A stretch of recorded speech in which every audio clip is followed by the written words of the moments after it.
Selama bertahun-tahun, seorang gadis kecil hidup dalam keheningan total.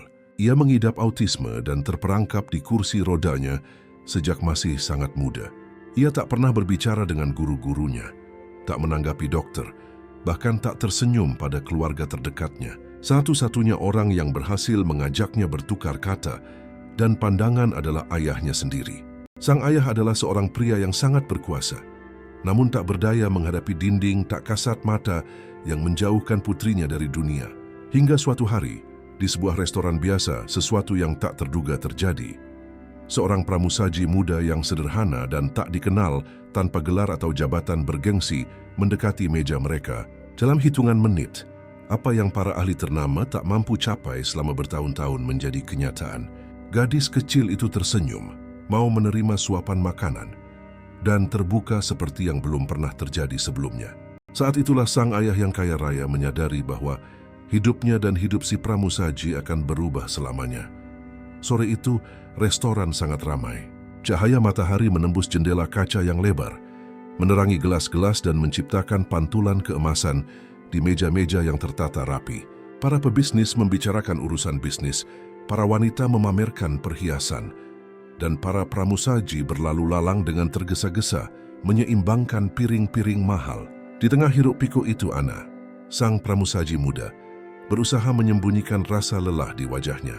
Ia mengenakan sepatu usang dan mengikat rambutnya seadanya, tetapi ia bekerja dengan penuh dedikasi. Ia tahu bahwa setiap menit di sana berarti uang untuk membayar sewa yang tertunggak dan obat-obatan untuk ibunya yang sakit. Di tengah situasi itulah Eduardo, seorang miliarder yang dikenal karena sikapnya yang tegas dan kehadirannya yang mencolok, masuk ditemani putrinya Clara. Ia mengenakan setelan jas yang rapi dan, seperti biasa, menarik perhatian dan bisikan hormat. Namun Clara lah yang menarik perhatian semua orang dalam diam. Terlihat rapuh di kursi rodanya. Gadis berusia 8 tahun itu seolah membawa dunia yang jauh dan tak terjangkau di matanya. Beberapa pelanggan memandangnya dengan iba, yang lain memilih membuang muka. Eduardo sudah terbiasa dengan reaksi semacam itu, tetapi ia tak pernah berhenti merasakan sakit yang tersembunyi karena melihat putrinya terisolasi di dunianya sendiri. Dengan nampan di tangan, Ana mendekati meja. Gerakan itu terlihat biasa, tetapi saat ia membungkuk di depan Clara, sesuatu yang luar biasa terjadi.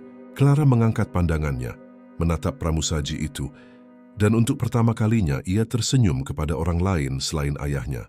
Bukan hanya itu, ketika Ana menyuapkan sesendok makanan ke mulutnya, Clara menerimanya dengan tenang, seolah ia telah menunggu saat itu seumur hidupnya. Eduardo terpaku di tempatnya. Ya sahabat Cerkeci, bagaimana mungkin gadis muda tak dikenal ini berhasil melakukan hal yang mustahil dalam waktu sesingkat itu? Siapakah pramusaji ini yang tanpa ia sadari telah menembus keheningan yang tak pernah bisa dipecahkan oleh para ahli selama bertahun-tahun? Dan yang lebih mengusik lagi, mengapa ia merasa bahwa pertemuan ini baru permulaan dari perubahan segalanya? Eduardo tak bisa melepaskan pandangannya dari pemandangan itu. Garpu di tangannya tetap menggantung di udara saat ia melihat Clara menerima setiap suapan yang ditawarkan Ana dengan ketenangan yang tak pernah ia saksikan. Gadis kecil itu tersenyum, menggelengkan kepalanya dengan lembut, dan bahkan mengeluarkan suara-suara kegembiraan, seolah ia berada di hadapan seseorang yang benar-benar ia percayai. Bagi seorang ayah yang mengenal setiap hambatan yang ditimbulkan oleh autisme, ini bukan hanya kejadian yang langka, melainkan mustahil. Ia merasakan dadanya sesak. Sudah berapa kali ia menyewa ahli-ahli ternama, terapis-terapis pemenang penghargaan, pengasuh-pengasuh yang direkomendasikan oleh keluarga-keluarga paling berpengaruh. Sudah berapa kali ia menyaksikan setiap upaya itu gagal, setiap pandangan kosong dari Clara, setiap keheningan berat yang seolah berteriak lebih keras dari kata-kata. Dan sekarang seorang pramusaji sederhana berhasil mencapai apa yang tak seorang pun berhasil capai. Sementara Eduardo tenggelam dalam pikirannya, Ana tak menyadari betapa besarnya hal yang ia lakukan. Baginya menyuapi Clara adalah tindakan yang wajar. Ia memperlakukan gadis kecil itu dengan lembut, tetapi tanpa belas kasihan yang banyak orang tunjukkan kepada anak cacat. Ana tidak menunjukkan rasa iba, hanya kasih sayang yang tulus, seolah ia melihat Clara bukan sebagai anak di kursi roda atau dengan diagnosis, melainkan sebagai seorang anak yang butuh perhatian. Clara merespons dengan antusiasme. Matanya berbinar. Dan bahkan pelanggan di meja-meja terdekat menyadari pemandangan itu. Bisikan mulai terdengar. Beberapa terkejut, yang lain tak percaya. Namun manajer restoran itu mengerutkan kening merasa tidak nyaman. Baginya pramusaji seharusnya tidak berinteraksi lebih dari yang diperlukan. Dan saat itu, Anna melampaui semua batasan tak kasat mata yang diterapkan restoran. Eduardo menyadari pandangan-pandangan tak setuju di sekitarnya, tetapi ia tak mengatakan apapun. Ia tetap terhipnotis oleh cara putrinya yang akhirnya terlihat bahagia. Ada sesuatu yang magnetis dalam pemandangan itu, dan ia tak bisa memutuskan apakah harus menginterupsi atau hanya mengamati. Ketika Anna selesai menyajikan, ia menyingkirkan nampannya dan secara spontan melakukan sesuatu yang bahkan ia sendiri tidak duga. Ia membungkuk hingga sejajar dengan Clara dan berbisik pelan seolah itu adalah sebuah rahasia. "Kamu melakukannya dengan sangat baik, gadis kecil. Aku tahu kamu bisa." Clara tersenyum lagi dan rasanya seperti sambaran petir menembus hati Eduardo. Ini tidak mungkin kebetulan. Ikatan itu nyata. Pramusaji itu berhasil menembus dinding yang tampak tak bisa ditembus. Namun Eduardo bukanlah pria yang naif. Pikirannya yang praktis mulai bekerja. Siapakah gadis muda ini? Apa yang ia inginkan? Bagaimana ia bisa memberikan efek yang begitu mendalam pada putrinya tanpa mengenalnya sama sekali? Kecurigaan bercampur dengan keheranan. Jika ada satu hal yang ia pelajari dalam hidup, itu adalah bahwa tak ada yang datang tanpa harga. Tetapi suara batin terus membantahnya. Bagaimana jika untuk pertama kalinya tak ada maksud tersembunyi? Eduardo bersandar di kursinya gelisah. Ia tahu dengan kepastian mutlak bahwa ia takkan meninggalkan restoran itu tanpa mencari tahu lebih banyak tentang pramusaji yang dalam hitungan menit telah mengubah segalanya. Sebelum kita melanjutkan cerita ini, jangan lupa untuk berlangganan saluran ini dan tulis nama serta kota Anda di kolom komentar. Suasana di restoran mulai berubah. Senyum Clara menarik perhatian lebih dari yang seharusnya. Pelanggan di meja-meja tetangga berbisik-bisik. Beberapa mencondongkan badan untuk melihat lebih jelas. Seorang wanita paruh baya berkomentar pelan bahwa ia tak pernah melihat gadis itu bereaksi seperti itu. Sementara seorang pria berjas mengejek, mengatakan bahwa itu hanyalah keberuntungan pemula. Bisikan itu semakin keras, dan Anna mulai merasakan beban dari pandangan-pandangan itu. Ia berdiri, merapikan seragamnya dan berusaha menyembunyikan rona merah di wajahnya. Ia tak ingin masalah, tetapi sudah terlambat. Sang manajer, seorang pria jangkung dan kaku bernama Marcelo, mendekat dengan langkah-langkah tegap. Ekspresinya menunjukkan ketidaksetujuan, dan postur tubuhnya menandakan bahwa ia akan memberikan teguran. "Anna," katanya dengan nada rendah, tetapi penuh otoritas. "Apa yang kamu pikirkan? Pelanggan tidak datang ke sini untuk mendapatkan perhatian pribadi. Kamu harus melayani dan pergi. Ini bukan tempat penitipan anak." Anna merasa tenggorokannya tercekat. Ia menunduk, malu, tak berani menjawab. Sejenak ia berpikir bahwa ia akan kehilangan pekerjaannya di sana. Namun, sebelum ia sempat menjelaskan, sebuah gerakan tak terduga terjadi. Clara memegang tangannya. Gerakan itu sederhana tetapi kuat. Mata gadis itu tertuju pada pramusaji itu, dan senyum yang masih bersinar di wajahnya menghilang menjadi rasa takut, seolah ia takut Anna akan pergi. Eduardo menyaksikan adegan itu dan merinding. Tak pernah seumur hidupnya putrinya menyentuh orang lain atas inisiatifnya sendiri selain dirinya. Tak pernah. Marcelo tanpa menyadari dimensi dari gerakan itu terus mendesak. "Lepaskan tangan pelanggan itu dan kembali bekerja. Kamu mengganggu suasana." Anna menelan ludah. Ia hendak menurut, tetapi Eduardo menyela dengan suaranya yang berat dan mengesankan. "Jangan, biarkan dia." Sang manajer berbalik, terkejut.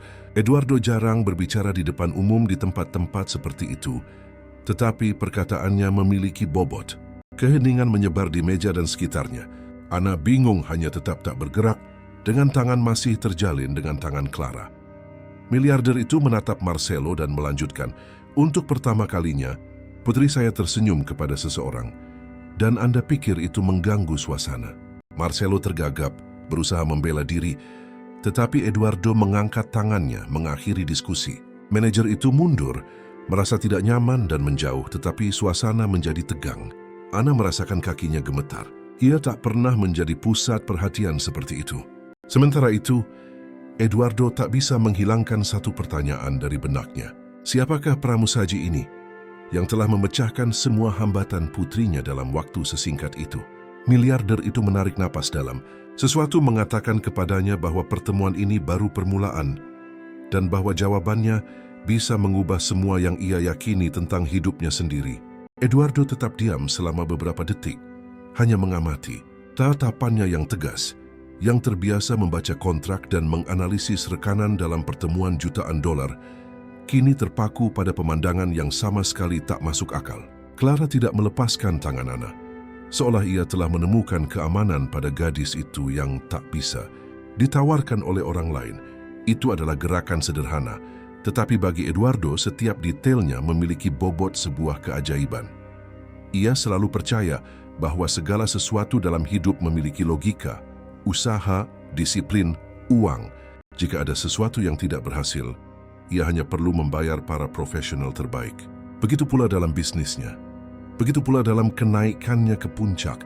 Namun dalam kasus putrinya, semua kekuasaan yang ia miliki tampak tak berguna. Bertahun-tahun terapi, konsultasi medis, dan perawatan mahal tidak menghasilkan separuh dari apa yang baru saja dicapai pramusaji itu dalam hitungan menit. Di dalam, Eduardo berjuang melawan ketidakpercayaannya sendiri. Apakah ia hanya menipu dirinya sendiri? Mungkin Clara sedang mengalami hari yang baik. Mungkin itu hanya kebetulan. Meskipun demikian, ada sesuatu dalam senyum itu yang tak bisa diabaikan. Kilau baru yang langka yang membuatnya bertanya-tanya apakah hidup sedang mencoba mengiriminya pesan. Di sisi lain, Ana merasa bingung. Ia tak mengerti betapa pentingnya apa yang terjadi di hadapannya. Baginya, Clara hanyalah seorang gadis yang membutuhkan perhatian dan kesabaran. Ia tidak mempelajari psikologi. Ia tidak tahu apa-apa tentang terapi canggih. Semua yang ia lakukan berasal dari hati. Dan justru karena itu, gerakannya tampak begitu alami. Saat menyuapi Clara, Ana memikirkan kenyataannya sendiri. Ia teringat akan tagihan-tagihan yang menumpuk di rumah, kulkas yang hampir kosong, ibunya yang bergantung padanya untuk obat-obatan harian. Bekerja di restoran itu adalah perjuangan yang tak henti-hentinya. Hidup dengan arogansi pelanggan yang memperlakukannya seolah ia tak terlihat, menahan manajer yang selalu siap mengkritik, dan menyembunyikan ketakutan akan kehilangan pekerjaan kapan saja. Meskipun begitu, ia mencoba untuk tidak membiarkan kerasnya hidup memadamkan kemampuannya untuk berbuat baik. Eduardo menyadari detail-detail ini tanpa perlu penjelasan. Ia melihat kuku-kuku yang pendek, sepatu-sepatu yang usang, cara bicaranya yang rendah hati. Tak ada yang cocok dengan Ana di lingkungan mewah itu, dan mungkin justru karena itulah Clara terhubung dengannya. Berbeda dengan yang lain, Ana tidak memperlakukan putrinya sebagai beban, tidak memandangnya dengan iba, tidak memaksakan apapun, hanya menawarkan kasih sayang, seolah itu adalah tindakan paling alami di dunia. Dan untuk pertama kalinya dalam waktu yang lama, Eduardo merasakan sesuatu yang tidak biasa ia rasakan. Keraguan yang tumbuh di dalam dirinya, seperti api yang mengganggu. Lagi pula, siapakah gadis muda ini yang dalam waktu sesingkat itu telah menjadi satu-satunya orang selain dirinya yang mampu menyentuh hati putrinya? Ia tahu ia harus mencari tahu. Beberapa menit berikutnya terasa menggantung di udara.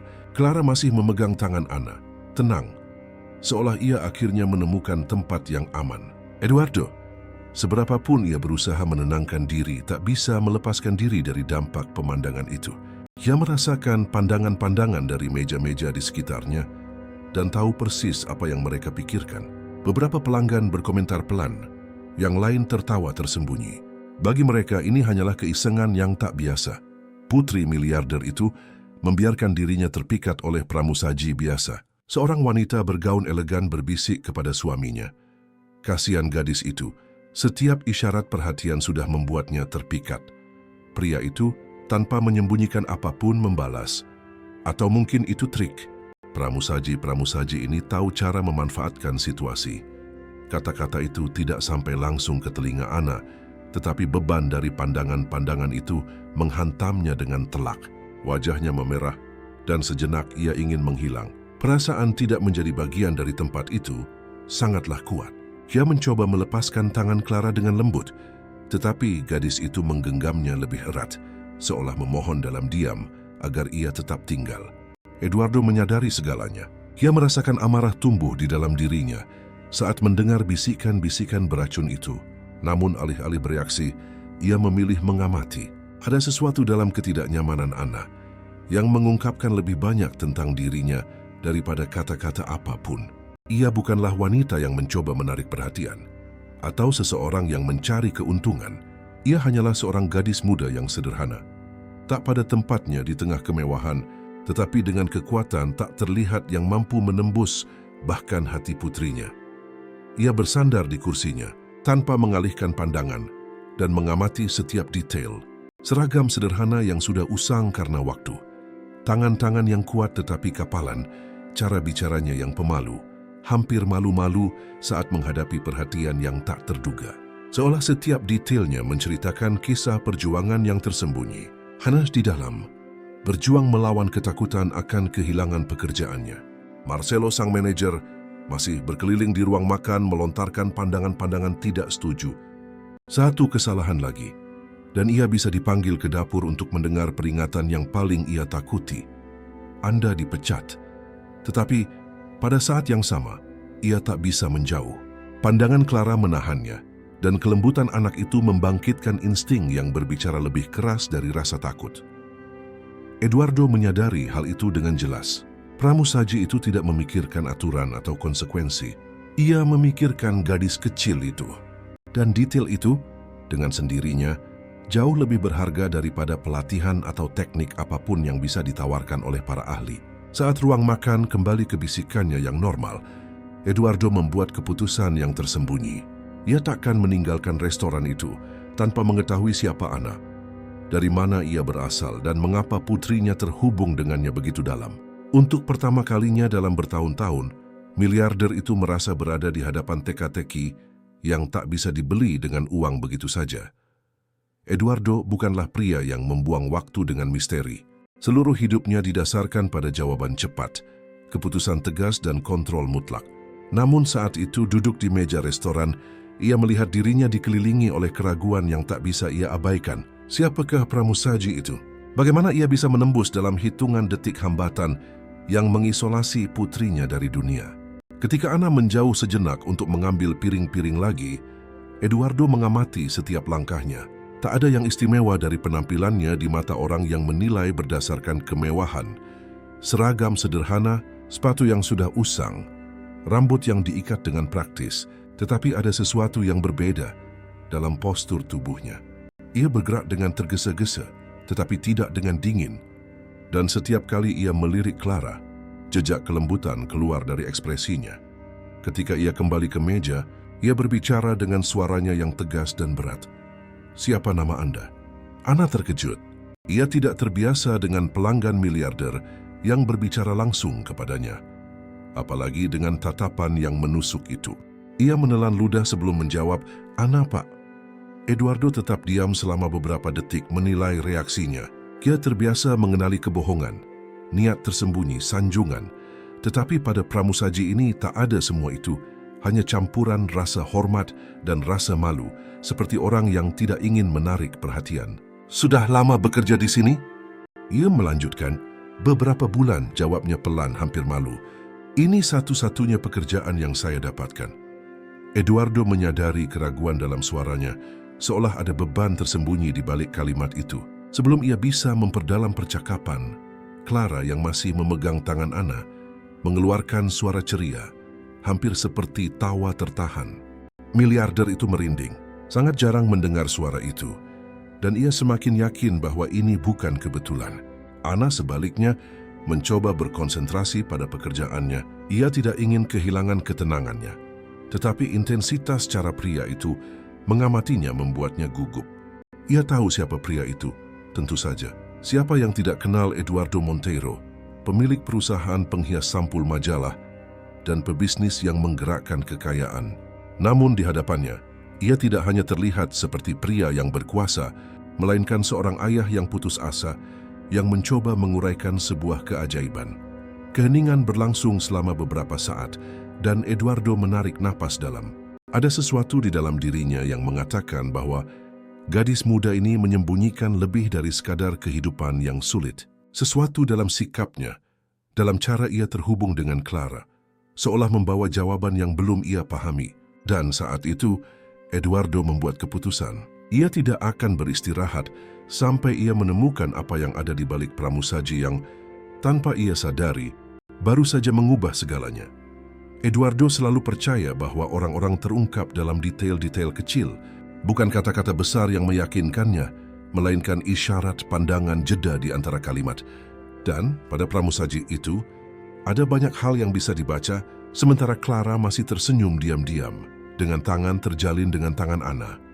Miliarder itu mengamati dengan perhatian yang sama, seperti yang ia berikan pada rapat bisnis yang menentukan.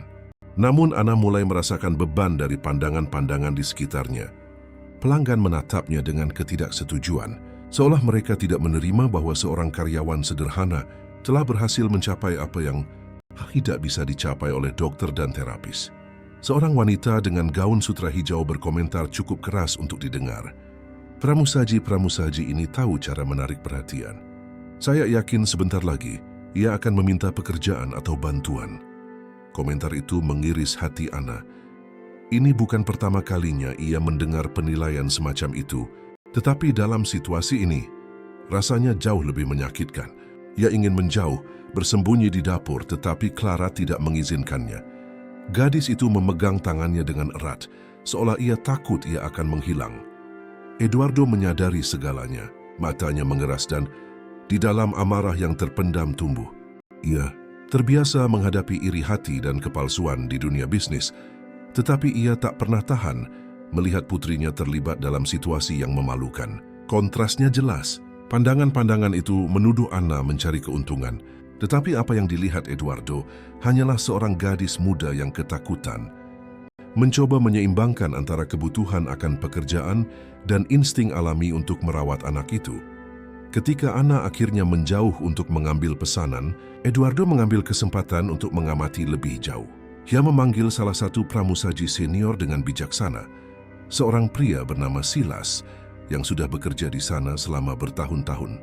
Gadis itu, Ana, apa yang Anda tahu tentang dia? Pramusaji itu terkejut, tetapi menjawab dengan suara rendah. Saya tahu sedikit, Pak. Dia masuk beberapa bulan yang lalu, tinggal bersama ibunya yang sakit, tinggal jauh di rumah yang sederhana, tidak banyak berbicara dengan siapapun. Saya hanya tahu dia selalu menerima giliran kerja tambahan, bahkan saat ia kelelahan. Eduardo menyerap informasi itu dalam diam. Setiap kata meningkatkan rasa ingin tahunya. Ia tidak bisa menjelaskan mengapa, tetapi ada sesuatu dalam cerita itu yang mendorongnya untuk ingin tahu lebih banyak. Sementara itu, Ana kembali dengan piring-piring, mencoba menenangkan diri. Jantungnya berdebar kencang, wajahnya masih memerah karena malu. Tetapi saat ia melihat Clara, ia menemukan kekuatan. Gadis itu kembali tersenyum malu-malu. Dan Ana menyadari bahwa entah bagaimana, ikatan tak terduga itu memberinya keberanian untuk terus maju. Eduardo menatap keduanya. Ini bukan kebetulan. Tidak mungkin. Dan keyakinan mulai tumbuh di dalam dirinya. Pramusaji itu bukan orang biasa. Ana baru saja selesai meletakkan piring-piring di atas meja ketika ia merasakan tangan yang kuat di pundaknya. Itu adalah Marcelo, sang manajer, dengan ekspresi tertutup dan suara kering. Aku harus bicara denganmu sekarang, katanya menunjuk dengan bijaksana ke koridor yang menuju dapur. Ia ragu sejenak, melihat ke arah Clara, yang masih mengikuti gerakannya dengan penuh perhatian, tetapi ia tak punya pilihan. Ia melepaskan diri perlahan dan mengikuti manajer itu, merasakan kakinya gemetar. Ia sudah tahu nada suara itu. Di koridor kecil, Marcelo tidak membuang waktu. Apa yang kamu pikirkan, Ana? Ia memulai, menyilangkan tangan. Ini adalah restoran mewah, bukan panggung untukmu memamerkan bakatmu sebagai pengasuh. Pelanggan-pelanggan berkomentar, kamu sudah melampaui semua batas yang dapat diterima. Ana menelan ludah. Saya hanya ingin membantu. Gadis itu terlihat tidak nyaman. Itu bukan tugasmu. Ia memotongnya, meninggikan suaranya. Kamu melayani dan pergi. Tidak ada percakapan, tidak ada sentuhan, tidak ada keintiman. Jika kamu terus seperti ini, kamu akan berakhir di jalanan. Dan sejujurnya, dengan antrean orang yang menginginkan pekerjaan ini, jangan berpikir kamu tidak bisa digantikan. Kata-kata itu mengiris seperti pisau. Ana menunduk, merasakan jantungnya berdebar kencang. Ia tahu ia membutuhkan pekerjaan itu lebih dari apapun. Dari pekerjaan itu ia mendapatkan uang untuk sewa, untuk makanan, untuk obat-obatan ibunya. Kehilangan pekerjaan itu sama saja dengan jatuh ke dalam jurang. Dari ruang makan, Eduardo mengamati. Ia tidak bisa mendengar percakapan itu, tetapi ia membaca gerak-geriknya. Ia menyadari kekakuan manajer itu dan pandangan Ana yang putus asa. Ia mengenali jenis sikap otoriter itu. Marcelo tidak hanya menerapkan aturan, ia meremukan gadis muda itu untuk menegaskan kekuasaannya. Eduardo mengepalkan tangannya. Sebagian dari dirinya ingin berdiri saat itu juga dan menempatkan manajer itu pada tempatnya. Tetapi ia menahan diri. Ia harus melihat seberapa jauh hal itu akan berlanjut. Ada sesuatu dalam diri Ana yang membuatnya terlalu penasaran untuk mengintervensi secepat itu. Ketika Ana kembali ke ruang makan, matanya berkaca-kaca, tetapi ia mempertahankan postur tegak, memaksakan senyum. Ia melewati meja-meja dengan berpura-pura normal, meskipun di dalam ia hancur berkeping-keping. Saat ia mendekat lagi, Clara mengulurkan tangannya, hampir seperti isyarat perlindungan. Ana tidak bisa menahan diri dan memegangnya, seolah ia menemukan dalam sentuhan itu satu-satunya kekuatan untuk tetap berdiri. Eduardo melihat ini dan merasakan dadanya terbakar. Ini bukan kebetulan, ini adalah ikatan. Dan semakin ia melihat Ana ditekan, semakin kuat perasaan yang tumbuh di dalam dirinya, bahwa pramusaji itu bukan hanya orang asing, melainkan seseorang yang telah memasuki kehidupan mereka karena suatu alasan yang belum ia pahami. Ruang makan penuh dengan bisikan. Insiden dengan manajer tidak luput dari perhatian, dan sekarang banyak pelanggan memandang Ana seolah ia adalah tontonan. Beberapa tertawa diam-diam, yang lain melontarkan pandangan-pandangan yang penuh penilaian. Suasana yang sebelumnya ditandai oleh percakapan bisnis dan pameran kemewahan, sekarang seolah berputar di sekitar pramusaji dan gadis kecil di kursi roda yang, secara tak terduga, telah menarik semua perhatian. Ana menarik napas dalam, mencoba menenangkan diri. Ia menyeimbangkan nampan dengan kuat, meskipun tangannya gemetar. Ia harus menunjukkan bahwa tak ada yang menggoyahkannya, tetapi setiap langkah lebih sulit dari yang sebelumnya. Suara gelas berdenting terdengar lebih keras. Bisikan lebih jelas, tawa lebih tajam. Lihatlah, komentar seorang pria paruh baya duduk bersama dua rekan berjas.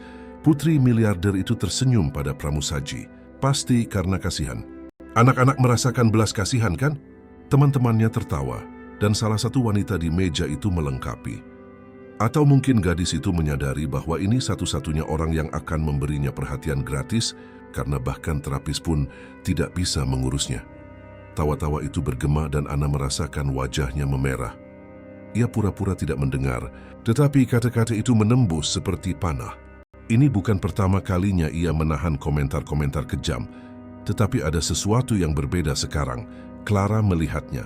Gadis itu peka terhadap setiap isyarat, menghilangkan senyumnya dan menatap para orang dewasa dengan pandangan sedih. Eduardo menyadari segalanya. Darahnya mendidih. Ia terbiasa melihat orang-orang meremehkannya, mempertanyakan bisnisnya, bahkan mencoba menjatuhkannya. Hal itu tak pernah menggoyahkannya. Tetapi mendengar tawa-tawa dengan mengorbankan putrinya dan pramusaji itu, yang entah bagaimana telah membawa cahaya ke dalam keheningan gadis itu berbeda. Ia mencondongkan diri di kursinya, menilai pemandangan. Matanya yang keras menatap pria-pria yang masih tertawa. Dan keheningan yang ia ciptakan sudah cukup untuk membuat salah satu dari mereka diam. Namun Ana tidak menyadari gerakan itu. Ia fokus untuk menjaga postur, untuk tidak menunjukkan bahwa setiap kata menyakitinya. Ia terus melayani meja-meja, masih dengan kepala tegak, tetapi di dalam ia merasa direndahkan, diremukkan oleh perbedaan dunia. Ia tahu ia tidak memiliki hak untuk bersuara di tempat itu, hanya kewajiban untuk melayani. Tetapi ketika ia kembali ke meja Eduardo, ia kembali menemukan pandangan Clara. Gadis itu seolah ia mengerti apa yang terjadi, mengulurkan tangannya dan memegangnya dengan kuat, seolah ia ingin mengatakan bahwa ia berada di sisinya. Eduardo menahan napas. Pemandangan itu jelas. Putrinya, yang tak pernah terhubung dengan siapapun, memilih untuk berada di sisi Ana, bahkan di tengah permusuhan. Ini tak bisa diabaikan. Dan di dalam dirinya, keraguan semakin berubah menjadi keyakinan. Pramusaji itu bukan sembarang orang. Keheningan Eduardo tidak berlangsung lama. Ia sudah menahan lebih dari yang ia bisa. Tawa-tawa dan bisikan-bisikan itu bergema seperti penghinaan pribadi. Dan setiap pandangan merendahkan yang dilontarkan kepada Ana, kemarahan yang tersembunyi tumbuh di dadanya. Ia memutuskan bahwa ia tidak akan lagi hanya menjadi penonton.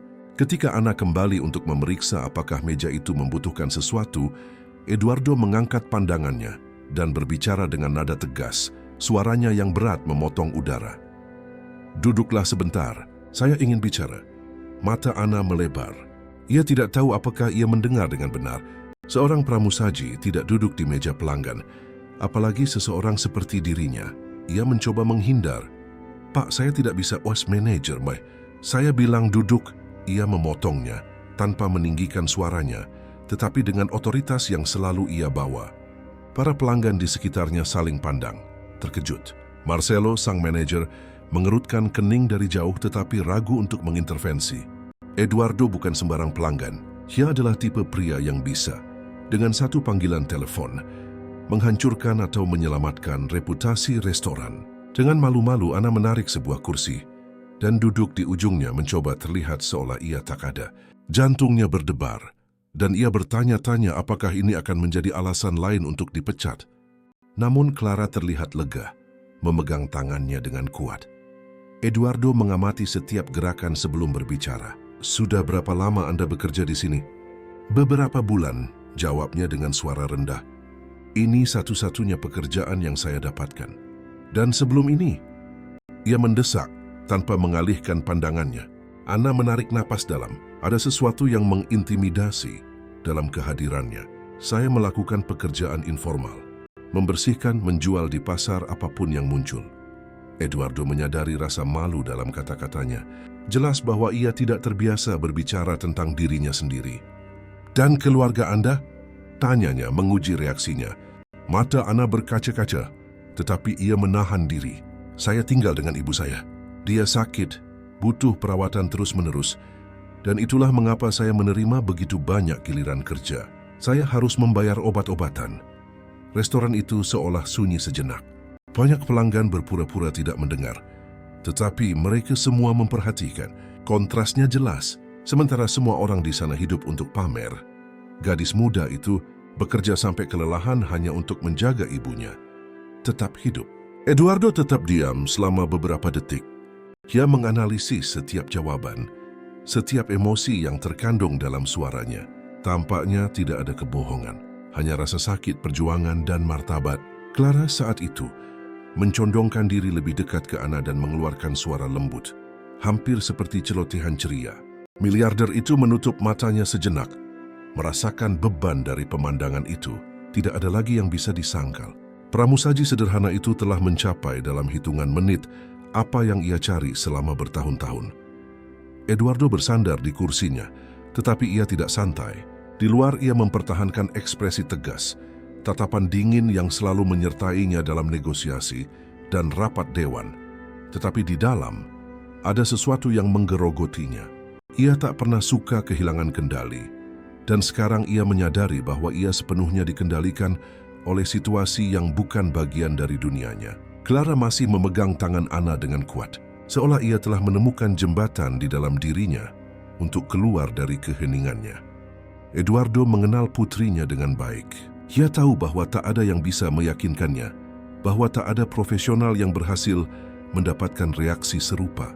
Dan sekarang di depan semua orang, seorang pramusaji sederhana, tanpa pendidikan, tanpa apapun selain kemanusiaannya sendiri, telah menjadi kuncinya. Miliarder itu mulai mempertanyakan dirinya sendiri. Sebagian dari dirinya, yang dibentuk oleh logika bisnis, mengatakan bahwa ia tidak bisa begitu saja percaya.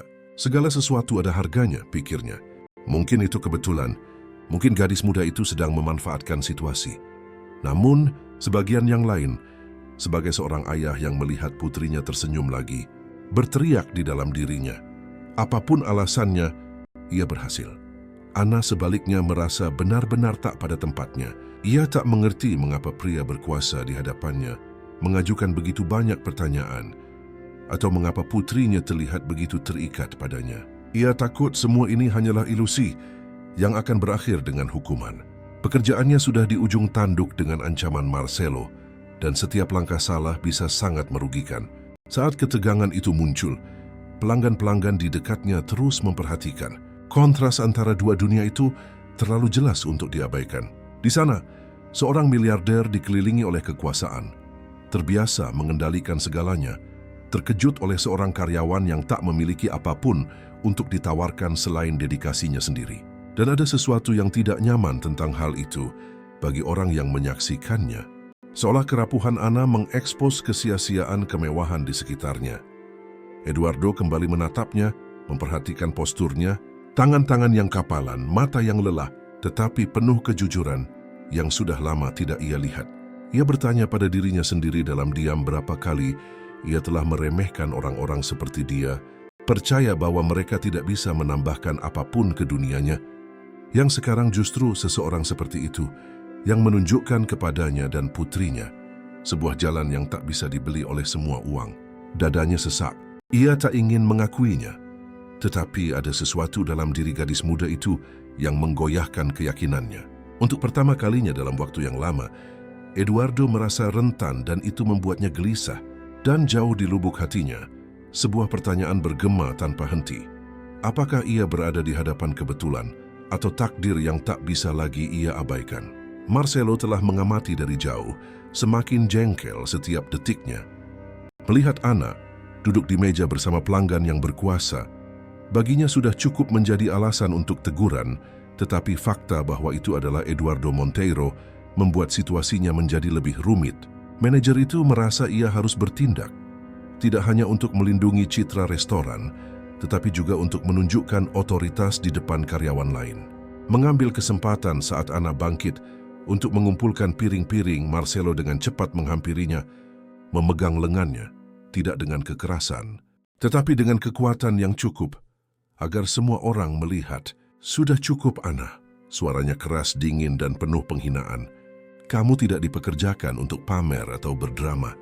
Kamu melampaui semua batas yang dapat diterima. Para pelanggan di sekitarnya terdiam. Bisikan berhenti. Dan tiba-tiba seluruh ruang makan tampak memperhatikan adegan itu. Ana mencoba menjawab, tetapi kata-kata itu tercekat di tenggorokannya. Ia tahu Marcelo memiliki kekuasaan untuk memecatnya saat itu juga, dan yang lebih buruk, di depan umum, dengan cara yang paling memalukan. Selalu seperti ini dengan orang-orang sepertimu, lanjut Marcelo cukup keras untuk didengar di meja-meja terdekat. Kamu pikir kamu bisa menonjol dengan isyarat murahan, padahal kamu seharusnya hanya melayani dalam diam. Wajah Ana terbakar, ia merasakan jantungnya berdebar dan kakinya gemetar. Ia tidak ingin menangis, tetapi air mata terus terbentuk di matanya. Rasa malunya sangat besar. Saat itulah sesuatu terjadi. Clara yang sampai saat itu mengamati semuanya dalam diam, mengeluarkan erangan yang kuat, hampir seperti jeritan, dan mengulurkan tangannya ke arah Ana, seolah memohon agar mereka tidak membawanya pergi. Gerakan itu membuat semua orang menahan napas. Gadis itu, yang tak pernah bereaksi terhadap orang asing, sekarang memprotes dengan jelas di hadapan kemungkinan kehilangan kontak dengan pramusaji itu. Eduardo bangkit perlahan. Matanya yang sebelumnya tegas dan terkendali sekarang berkilau karena amarah. Seluruh ruang makan berada dalam ketegangan, menunggu reaksinya. Marcelo menyadari kesalahannya terlalu terlambat. Sikap superioritasnya goyah ketika ia menyadari bahwa ia telah melewati batas yang berbahaya. Eduardo bukan hanya pelanggan biasa. Ia adalah pria yang perkataannya bisa menentukan nasib restoran itu. Ana dengan lengannya masih digenggam, mencoba melepaskan diri, tetapi Eduardo lah yang melangkah maju. Suaranya yang berat bergema di ruang makan. Lepaskan dia sekarang. Keheningan mutlak. Bahkan suara alat makan pun berhenti. Marcelo pucat menurut. Dan saat itu, semua orang mengerti bahwa sesuatu yang jauh lebih besar akan terjadi. Seluruh ruang makan seolah berhenti di waktu. Semua pandangan tertuju pada Eduardo, yang berdiri mengesankan di hadapan manajer itu. Marcelo masih terkejut, mencoba memulihkan postur tubuhnya, tetapi beban situasi itu menghancurkannya. Miliarder itu bukanlah pelanggan biasa. Ia adalah seseorang yang kehadirannya sudah cukup untuk membuat pemilik restoran menunduk. Saya bilang lepaskan dia, ulang Eduardo. Suaranya tegas, tanpa perlu meninggikan nada. Saya tidak mentolerir ketidakadilan, apalagi ketika itu melibatkan putri saya. Marcelo tergagap berusaha membela diri. Ya Pak, saya hanya ingin menjaga ketertiban. Itu kebijakan restoran. Eduardo mengangkat tangannya memotongnya. Gerakan itu sudah cukup untuk membungkam pria itu. Ketertiban? Tanyanya dengan ironis. Putri saya tersenyum berinteraksi, sesuatu yang tidak bisa dicapai oleh dokter, terapis, dan ahli ternama selama bertahun-tahun. Dan Anda menyebutnya ketidaktertiban? Bisikan menyebar di ruang makan. Banyak pelanggan membuang muka, merasa malu. Yang lain, yang lebih penasaran, mengikuti adegan itu dengan perhatian. Hana tak bergerak, tidak tahu apakah ia harus menjauh atau tetap di sana. Jantungnya berdebar kencang, dan perasaan berada di pusat sesuatu yang lebih besar membuatnya bingung. Eduardo menoleh padanya sejenak. Tatapannya yang sebelumnya dingin sekarang membawa sesuatu yang berbeda. Bukan hanya rasa ingin tahu, ada pengakuan. Ia tahu bahwa apa yang telah terjadi tidak bisa diabaikan. Pramusaji itu, ia melanjutkan, kembali menoleh ke Marcelo. Berhasil mencapai apa yang tak pernah bisa dicapai oleh profesional manapun yang saya bayar. Ia membawa kebahagiaan bagi putri saya. Ia berhenti sejenak, menarik napas dalam, dan jika ada orang di sini yang tidak melihat nilainya, masalahnya bukan pada dirinya. Marcelo menelan ludah. Ia tak pernah merasa sekecil itu. Ia mencoba menggumamkan jawaban, tetapi ia menyadari bahwa setiap kata hanya akan menenggelamkannya lebih dalam. Ia mundur selangkah, menggumamkan permintaan maaf. Ana yang masih tidak percaya pada apa yang ia dengar, merasakan kakinya lemas. Ia terbiasa tidak terlihat, diabaikan atau dikritik, tetapi tak pernah dibela seperti itu. Ia menatap Eduardo bingung, tak mengerti mengapa pria sekuat itu membelanya di depan semua orang. Clara sebaliknya, bertepuk tangan pelan karena gembira, seolah ia merayakan kemenangan yang tersembunyi.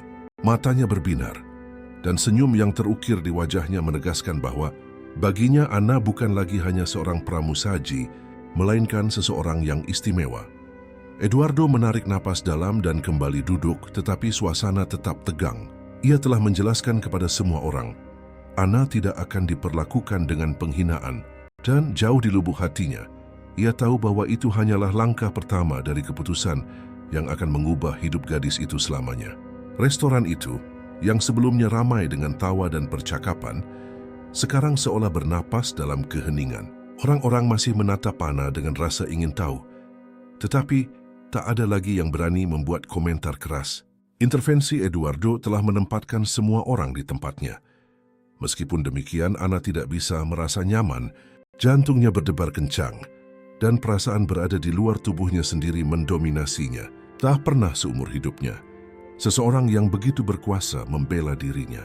Eduardo di sisi lain mempertahankan ekspresi serius. Ia bukanlah pria sentimental, tetapi insiden itu sangat menyentuhnya. Melihat Clara tersenyum pada Ana, merasakan putrinya bereaksi dengan cara yang belum pernah terjadi sebelumnya, adalah sesuatu yang tidak bisa ia abaikan. Sekarang lebih dari sebelumnya, ia harus mencari tahu siapa gadis muda itu. Ketika Ana bersiap untuk menjauh, ia memotongnya. Tunggu, saya harus bicara dengan Anda. Ia berhenti saat itu juga, pandangannya cemas. Pak, saya sudah cukup mengganggu. Itu bukan permintaan, balas Eduardo dengan tegas, tetapi tanpa kekasaran. Ini penting. Ana ragu, tetapi kehadirannya tidak memungkinkan penolakan. Eduardo menunjuk kursi di depannya, dan kali ini ia duduk tanpa perlawanan, meskipun pandangan Marcelo membakar dari kejauhan. Clara tersenyum, senang memiliki pramusaji itu di dekatnya sekali lagi. Katakan padaku, Ana, siapa kamu di luar sini? Tanya Eduardo, menyandarkan lengannya di atas meja. Apa yang kamu lakukan selain bekerja di restoran ini? Ia butuh waktu untuk menjawab. Ia tidak terbiasa berbicara tentang dirinya sendiri, apalagi di hadapan seseorang seperti dia. Akhirnya dengan suara rendah ia mengaku, saya merawat ibu saya. Dia sakit selama bertahun-tahun. Dia butuh obat-obatan mahal, perawatan konstan. Saya melakukan apa yang saya bisa. Pekerjaan ini adalah satu-satunya yang saya miliki untuk menjaga tagihan tetap terbayar. Eduardo sedikit mengerutkan kening. Jawaban itu sederhana tetapi penuh beban. Dan tidak ada yang membantumu? Keluarga, saudara? Ana menggelengkan kepalanya. Hanya saya. Ayah Reki saya pergi sejak lama. Yang lain menghilang, jadi tinggal saya. Kata-kata itu menggantung di udara, penuh dengan melankolis yang tersembunyi. Eduardo menganalisis setiap detail wajahnya, mencoba menemukan tanda-tanda berlebihan atau kepalsuan. Ia tak menemukan apapun, hanya kebenaran yang mentah, martabat di tengah rasa sakit. Sementara itu, Clara mencondongkan diri lebih dekat ke Ana, menggelengkan kepalanya dengan lembut seolah ia mengerti setiap kata. Pemandangan itu membuat dada Eduardo sesak. Putrinya jarang sekali menunjukkan koneksi sebanyak itu. Dan sekarang ia seolah membaca rasa sakit pramusaji itu, seolah itu miliknya sendiri. Eduardo menarik napas dalam. Ia terbiasa melihat orang sebagai angka, hasil, kontrak, tetapi di hadapan Ana ia tidak melihat semua itu. Ia melihat seseorang yang telah diuji oleh hidup di luar batas, dan meskipun demikian, tidak berhenti menawarkan kebaikan. Dan penemuan ini mulai menggoyahkan sesuatu di dalam dirinya yang tidak bisa dikendalikan oleh semua uangnya. Eduardo bukanlah pria yang bertindak berdasarkan dorongan hati. Dunianya telah mengajarkannya bahwa percaya secara membabi buta adalah membuka ruang bagi kehancuran. Tidak peduli apakah itu negosiasi jutaan dolar atau isyarat sederhana, selalu ada sesuatu yang tersembunyi. Dan seberapapun Clara telah bereaksi dengan cara yang belum pernah terjadi sebelumnya terhadap pramusaji itu, pikiran praktisnya tidak mengizinkannya untuk menerima itu sebagai kebetulan murni. Malam itu, saat semua pelanggan kembali teralihkan dengan makanan mereka, Eduardo sudah membuat keputusan yang tersembunyi. Ia akan mencari tahu siapa Ana di luar restoran itu. Ia harus memastikan, ia harus mengerti apakah ia berada di hadapan keajaiban yang tulus atau ilusi yang berbahaya. Ia memanggil Silas dengan bijaksana. Pramusaji senior yang sudah memberinya beberapa informasi. Saya butuh Anda mendapatkan alamat gadis itu untuk saya. Tapi lakukan tanpa ia sadari. Silas ragu. Tidak biasa menerima permintaan seperti itu. Apalagi dari pria seperti Eduardo. Tetapi ketegasan di mata miliarder itu tidak menyisakan ruang untuk pertanyaan. Ia hanya mengangguk dan menjauh. Sementara itu, Ana terus melayani meja-meja lain, mencoba berpura-pura normal. Di dalam jantungnya masih berdebar. Apa yang terjadi sore itu terasa tidak nyata. Ia ditegur, dipermalukan, dan pada saat yang sama dibela oleh pria paling berkuasa yang pernah ia lihat dari dekat. Tetapi yang paling membingungkannya adalah Clara. Koneksi yang ia rasakan dengan gadis itu instan, hampir tidak bisa dijelaskan. Untuk beberapa alasan, anak itu seolah mengerti dirinya tanpa perlu kata-kata. Eduardo bersandar di kursinya, mengamatinya dari jauh. Setiap gerakannya seolah mengkonfirmasi apa yang ia enggan terima. Tidak ada kepalsuan dalam diri Ana. Namun instingnya membuatnya tetap waspada. Jika ia benar-benar seperti yang ia katakan, ia tidak hanya ingin tetapi harus tahu. Ketika Silas kembali dengan bijaksana dengan selembar kertas terlipat, Eduardo mengambilnya tanpa suara. Di saku bagian dalam jasnya, ia menyimpannya seolah itu adalah kontrak penting. Alamat itu ada di sana dan dengannya janji jawaban. Clara masih memperhatikan Ana, tampak lebih tenang dari sebelumnya. Miliarder itu membelai rambut putrinya dan merasakan gelombang emosi yang bertentangan. Ia terbiasa menyelesaikan masalah dengan uang, dengan kekuasaan, dengan pengaruh, tetapi kali ini ia menyadari bahwa ia mungkin harus menghadapi sesuatu yang sama sekali berbeda. Ikatan manusia yang tidak bisa dibeli. Dan saat ia menatap Ana untuk terakhir kalinya sore itu, keyakinan tersembunyi terbentuk di hatinya. Menemukan kebenaran tentang pramusaji itu bukan hanya rasa ingin tahu, melainkan suatu keharusan, karena entah bagaimana ia sudah terjalin dengan takdir putrinya. Keesokan paginya, Eduardo telah menjalankan rencananya. Ia tidak beristirahat sampai salah satu pengawal pribadinya pergi ke alamat yang diberikan Silas padanya. Malam sebelumnya, itu adalah sesuatu yang biasa baginya. Menyelidiki, menganalisis, mengkonfirmasi informasi, tetapi kali ini ada perbedaan.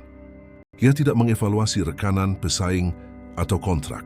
Ia mencoba menguraikan kehidupan seorang pramusaji yang, karena suatu alasan, telah menjadi bagian penting dalam ceritanya. Beberapa jam kemudian, laporannya sudah di tangannya. Eduardo membuka map dengan dingin yang sama seperti biasa. Tetapi, saat ia membacanya, sesuatu yang berbeda mulai bergejolak di dalam dirinya. Di sana ada bukti tagihan yang tertunggak, surat-surat penagihan resep obat-obatan mahal.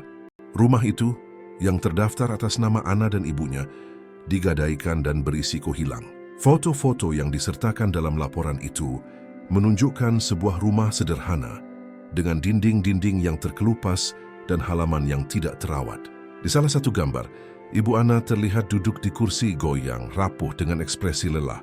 Eduardo mengamati wajah yang ditandai oleh penderitaan itu dan bertanya pada dirinya sendiri, bagaimana seorang gadis muda bisa menanggung beban sebesar itu. Ia bersandar di kursi kantor, meninggalkan dokumen-dokumen di atas meja mahoni. Sejenak, ia teringat berapa kali ia mengeluh tentang beban yang ia pikul dalam hidupnya. Tekanan bisnis, tuntutan yang tak ada habisnya. Tetapi, dibandingkan dengan apa yang baru saja ia baca, kesulitannya tampak tidak berarti. Saat ia merenung, ia mendengar langkah-langkah lembut di belakangnya. Clara masuk ke kantor di kursi rodanya dan mengamatinya dalam diam. Eduardo menatapnya dengan penuh kasih. "Wah, kamu menyukainya kan putriku?" Tanyanya, sudah tahu jawabannya. Gadis itu tersenyum tipis, sesuatu yang langka dan mengangguk setuju. Eduardo menarik napas dalam. Gambaran Ana, sederhana dan tersenyum, terlintas di benaknya. Ia masih tidak mengerti mengapa pramusaji tak dikenal berhasil mencapai begitu banyak hal dalam waktu sesingkat itu. Tetapi sekarang ia tahu satu hal. Ana tidak mencoba menipunya. Kehidupannya yang sulit itu nyata. Perjuangan hariannya benar. Ia mengambil laporan itu lagi dan meletakkan jari-jarinya di atas halaman-halamannya. Tak seorang pun seharusnya memikul beban sebesar ini sendirian. Gumamnya hampir pada dirinya sendiri. Saat itu, Eduardo menyadari bahwa masalahnya bukan lagi hanya tentang rasa ingin tahunya atau tentang dampak Ana pada Clara. Ini tentang keadilan, tentang mengakui nilai seseorang yang masyarakat bersikeras untuk mengabaikannya. Dan untuk pertama kalinya dalam bertahun-tahun, ia merasa terdorong untuk menggunakan kekuasaannya, bukan untuk keuntungan pribadi, melainkan untuk mengubah kehidupan orang lain. Keesokan harinya, Eduardo membuat keputusan yang tidak biasa untuk rutinitasnya. Ia membatalkan pertemuan, menunda janji-janji, dan alih-alih pergi ke kantornya yang dikelilingi oleh pengacara dan direktur, ia langsung pergi ke restoran tempat Ana bekerja. Ia tidak memberitahu siapapun, tidak membawa pengawal atau mobil dinas. Ia datang sendirian dengan kendaraan yang tidak mencolok, seolah ia ingin menyembunyikan bobot nama yang ia bawa. Ketika ia masuk, pandangan-pandangan segera tertuju padanya. Para karyawan bergegas merapikan seragam mereka. Para pelanggan berbisik-bisik. Kehadiran Eduardo Monteiro tidak pernah luput dari perhatian. Tetapi kali ini ia tidak terlihat khawatir untuk mempertahankan postur pria yang tak tersentuh. Matanya menyapu ruang makan sampai ia menemukan Ana yang sedang melayani meja di sudut. Ana terkejut saat mengenalinya. Jantungnya berdebar. Setelah apa yang terjadi, ia berharap tidak akan pernah melihat pria itu lagi. Takut ia menyesal telah membelanya, apalagi setelah rasa malu di depan manajer. Tetapi di sana ia berjalan ke arahnya dengan langkah-langkah tegap dan pandangan yang tegas. "Selamat pagi, Ana," katanya dengan nada yang lebih lembut dari biasanya. Ia berhenti sejenak, tak tahu bagaimana harus bereaksi. "Pak, saya tidak menyangka akan melihat Anda di sini lagi. Saya juga tidak menyangka akan kembali secepat ini," ia mengakui. "Tetapi ada hal-hal yang tidak bisa kita abaikan begitu saja." Kata-kata itu menggantung di udara. Ana bingung, mencoba berkonsentrasi pada meja-meja. Tetapi Eduardo menarik sebuah kursi dan duduk tanpa meminta izin. Para pelanggan di sekitarnya mengamati dalam diam, penasaran. "Saya harus bicara dengan Anda," lanjutnya. Menjaga suaranya tetap rendah tetapi tegas. "Titao So, bukan sebagai pelanggan atau sebagai miliarder tetapi sebagai seorang ayah." Ana merinding. Ia melirik secara diam-diam ke meja tempat Clara duduk. Tersenyum padanya sekali lagi. Gadis itu seolah memancarkan kegembiraan hanya karena melihatnya. "Saya melihat laporan. Saya tahu tentang hidup Anda, ibu Anda, perjuangan Anda," kata Eduardo, menatapnya dengan tulus. "Dan saya harus mengakui, saya tidak pernah terkesan dengan diploma atau gelar. Tetapi apa yang Anda lakukan untuk putri saya tidak bisa dicapai oleh orang lain." Ana tak bisa berkata-kata. Tangannya gemetar dan campuran rasa takut dan harapan mendominasinya. Tak pernah seseorang setingkat itu berbicara dengan begitu jujur tentang dirinya. Saya ingin mengerti siapa Anda sebenarnya, Ana. Eduardo menarik napas dalam.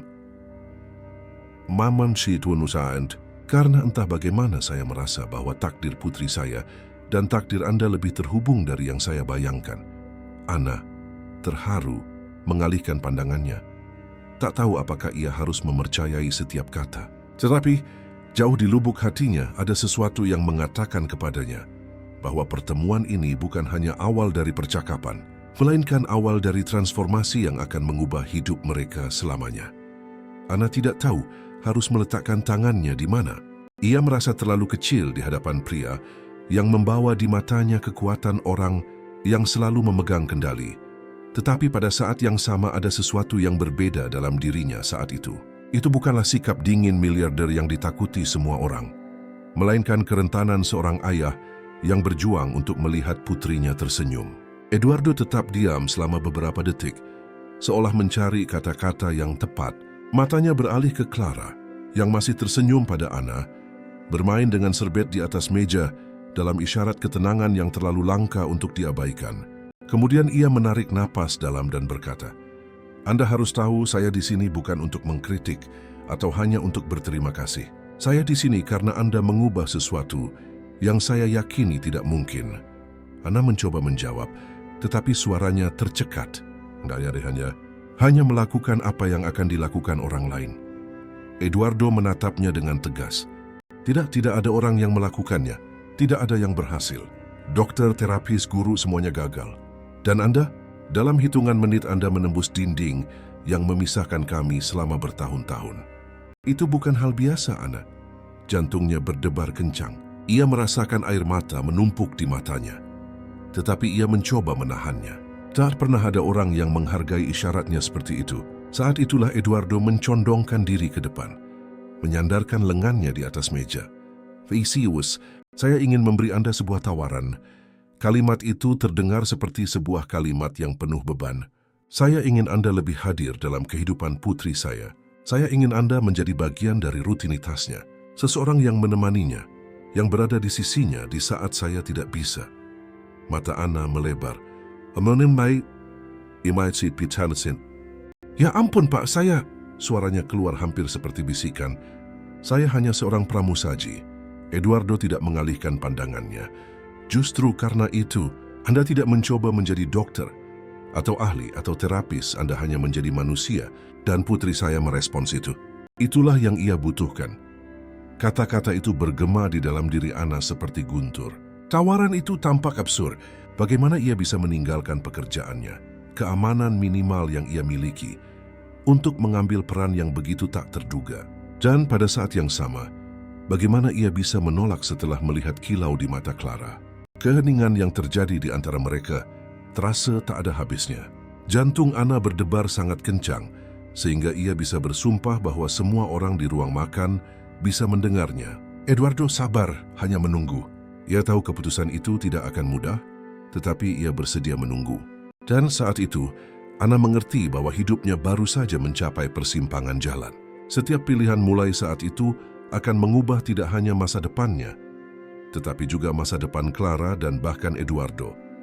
Keheningan menggantung di atas meja seperti awan berat. Ana menatap Eduardo. Tidak bisa percaya pada apa yang baru saja ia dengar.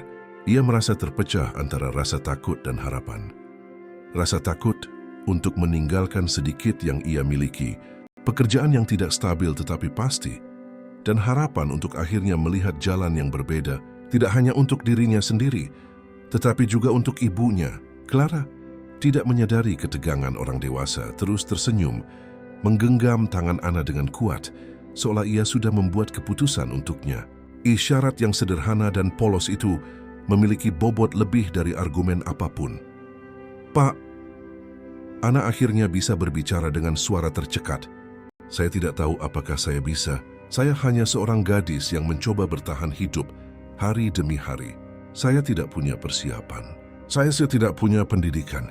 Bagaimana jika saya mengecewakan putri Anda? Eduardo mencondongkan diri ke depan, tatapannya tegas dan pada saat yang sama sangat manusiawi. Anda belum menyadarinya. Apa yang tidak bisa dicapai oleh siapapun selama bertahun-tahun, Anda lakukan dalam hitungan menit. Ini bukan tentang ijazah, tetapi tentang hati. Anda tidak perlu berpura-pura menjadi sempurna. Anda hanya perlu terus menjadi diri Anda sendiri. Air mata akhirnya menetes dari matanya. Ini bukan hanya tawaran pekerjaan. Ini adalah kesempatan untuk dilihat, untuk dihargai, untuk akhirnya percaya bahwa hidupnya bisa berbeda. Saya terima, gumamnya hampir tanpa suara. Clara mengeluarkan tawa kecil yang gembira. Dan Eduardo menutup matanya sejenak, seolah beban yang sangat besar telah terangkat dari pundaknya. Untuk pertama kalinya dalam waktu yang lama, ia benar-benar merasa damai. Eduardo kemudian melanjutkan, "Saya tidak hanya ingin Anda merawat putri saya ingin Anda belajar, memiliki kehidupan yang bermartabat. Saya akan membantu ibu Anda. Saya akan memastikan tidak ada yang kurang, karena anak Anda memberi kami sesuatu yang tak ternilai harganya. Harapan." Kata-kata itu bergema seperti embusan angin pembaruan. Ana menangis dalam diam, memegang tangan Clara dengan kuat. Dan di restoran itu yang begitu sering membuatnya merasa tak terlihat, ia sekarang menjadi orang paling penting di ruangan itu. Para pelanggan yang sebelumnya mengejek mengamati dalam diam, tak bisa menyangkal apa yang mereka lihat. Kesombongan telah digantikan oleh perenungan. Dan saat Ana mendorong kursi roda Clara melalui ruang makan dengan Eduardo berjalan di sisinya, kontras antara dua dunia itu seolah akhirnya larut. Karena di sana tidak ada miliarder dan pramusaji. Tidak ada kemewahan dan kemiskinan. Hanya ada seorang ayah, seorang putri, dan seorang gadis muda yang membuktikan bahwa kadang-kadang cinta yang paling murni lahir dari isyarat yang paling sederhana. Nilai sejati tidak terletak pada apa yang kita miliki, tetapi pada cara kita menyentuh kehidupan orang lain. Satu tindakan sederhana dapat mengubah seluruh takdir. Dan Anda, sudahkah Anda memikirkan bagaimana isyarat Anda dapat mengubah dunia seseorang? Jika Anda menyukai cerita ini, silakan beri suka dan berlangganan saluran ini agar tidak ketinggalan video berikutnya.